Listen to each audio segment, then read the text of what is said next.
नमस्ते और स्वागत है। आज हम मेनोपॉज के एक ऐसे लक्षण पर बात करने वाले हैं जो है तो बहुत आम, पर जिसके बारे में ज्यादा बात होती नहीं है, और वो है जोड़ों का दर्द। कभी कभी ऐसा होता है ना कि अचानक से शरीर में जकड़न, दर्द और एक अजीब सी पीड़ा महसूस होने लगती है। अगर ऐसा हो रहा है तो ये जानना जरूरी है कि ये अनुभव बहुत ही आम है, खासकर मेनोपॉज के दौरान। असल में आंकड़े तो ये बताते हैं कि मेनोपॉज से गुजर रही 50% से ज्यादा महिलाओं को जोड़ों में दर्द होता है। सोचिए, आधी से ज्यादा। इसे आर्थ्राल्जिया भी कहते हैं। तो ये बात साफ है कि ये कोई अकेली लड़ाई बिल्कुल नहीं है। तो चलिए अब जरा इस आम दर्दनाक आश्चर्य को थोड़ा और गहराई से समझते हैं, क्योंकि ये मेनोपॉज के दौरान होता तो बहुत आम है, पर जब होता है तो अक्सर चौंका देता है। और सबसे जरूरी बात, ये कोई दिमागी वहम नहीं है। ये जो हाथों में, घुटनों में, कूल्हों और कंधों में दर्द होता है ना, ये एक असली बायोलॉजिकल वजह से होता है जो सीधे सीधे मेनोपॉज से जुड़ा है। तो सवाल ये है कि आखिर ऐसा होता क्यों है। इसके पीछे जो सबसे बड़ा कारण है वो है एस्ट्रोजन का प्रभाव।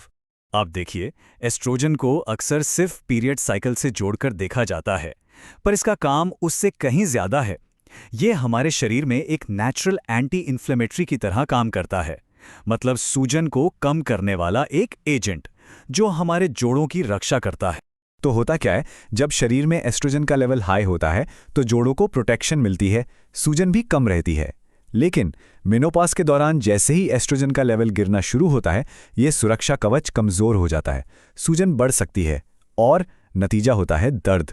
पर रुकिए, कहानी सिर्फ एस्ट्रोजन पर खत्म नहीं होती। इसका एक और बहुत जरूरी किरदार है कोलेजन। चलिए इसके कनेक्शन पर एक गहरी नजर डालते हैं। कोलेजन को आप जोड़ों के लिए एक तरह का गोंद या सीमेंट समझ सकते हैं। ये कार्टिलेज, टेंडन, लिगामेंट्स, इन सबका मेन बिल्डिंग ब्लॉक है। यही वो चीज है जो हमारे जोड़ों को मजबूती और लचीलापन देती है। और अब सुनिए एक चौंकाने वाली बात। मेनोपॉज के बाद के पहले कुछ सालों में ही शरीर में कोलेजन का प्रोडक्शन 30% तक गिर सकता है। ये बहुत बड़ा ड्रॉप है। और कोलाजन में इस तेजी से गिरावट का सीधा असर पड़ता है जोड़ों के बनावट पर।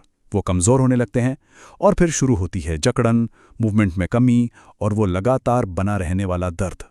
तो इतनी सारी बातें हो गई। अब सवाल यह है कि क्या किया जाए। अच्छी बात यह है कि बहुत कुछ किया जा सकता है।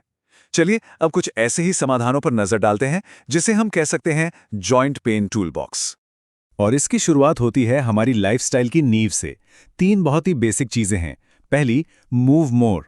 रोज एक्सरसाइज और योग से एक्टिव रहें, इससे दर्द और जकड़न दोनों में राहत मिलती है। दूसरी, एंटी इन्फ्लेमेटरी डाइट अपनाएं, यानी ऐसा खाना खाएं जो शरीर की सूजन कम करे।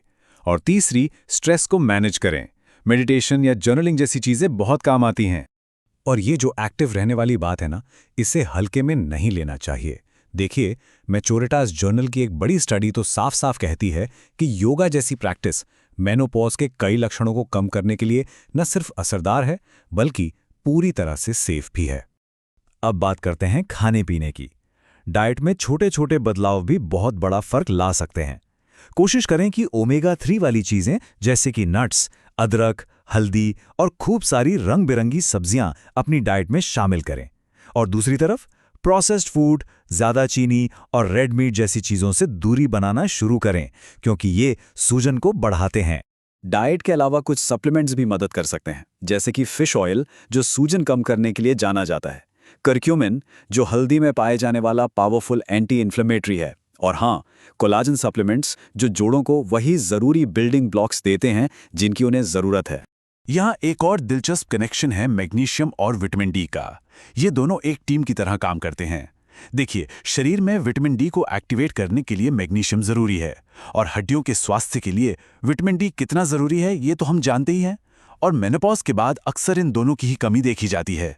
अब आते हैं एक बड़े सवाल पर, हार्मोन रिप्लेसमेंट थेरेपी यानी एचआरटी। क्या ये जोड़ों के दर्द का हल हो सकता है? ये एक ऐसा सवाल है जिसके बारे में बहुत बात होती है, और इसका जवाब हर किसी के लिए एक जैसा नहीं होता। देखिए, रिसर्च ये बताती है कि एचआरटी से कुछ लोगों को जोड़ों के दर्द में आराम मिलता है। ये सच है, लेकिन ये सबके लिए सही नहीं है। इसके अपने फायदे और नुकसान हैं। इसलिए ये एक बहुत ही पर्सनल फैसला है जो हमेशा डॉक्टर से अच्छी तरह सलाह मशवरा करके ही लेना चाहिए। तो फिर इतने सारे ऑप्शंस में से अपने लिए सही रास्ता कैसे खोजा जाए? चलिए अब एक पर्सनलाइज्ड प्लान बनाने पर फोकस करते हैं। और सबसे पहली बात, ये सफ़र अकेले तय नहीं करना है। एक सपोर्ट टीम बनाना बहुत ज़रूरी है। इसमें अपने डॉक्टर, एक फिजिकल थेरेपिस्ट या एक अच्छे न्यूट्रिशनिस्ट को शामिल करना बहुत मदद कर सकता है। असली मकसद यही है कि उस टूल बॉक्स से अलग अलग चीज़ों को मिलाकर एक ऐसा प्लान बनाया जाए जो किसी के अपने शरीर और अपनी लाइफस्टाइल के हिसाब से काम करे। ये अपने स्वास्थ्य की बागडोर अपने हाथों में लेने जैसा है, बजाय सिर्फ लक्षण झेलने के सक्रिय होकर समाधान खोजना। तो इस सारी बातचीत के अंत में एक सवाल छोड़ जाते हैं। शरीर के जोड़ एक संदेश भेज रहे हैं। अब सवाल ये है कि इस संदेश का जवाब कैसे दिया जाएगा। इस पर सोचना और अपने स्वास्थ्य की दिशा में वो पहला कदम उठाना शायद सबसे ज़रूरी है।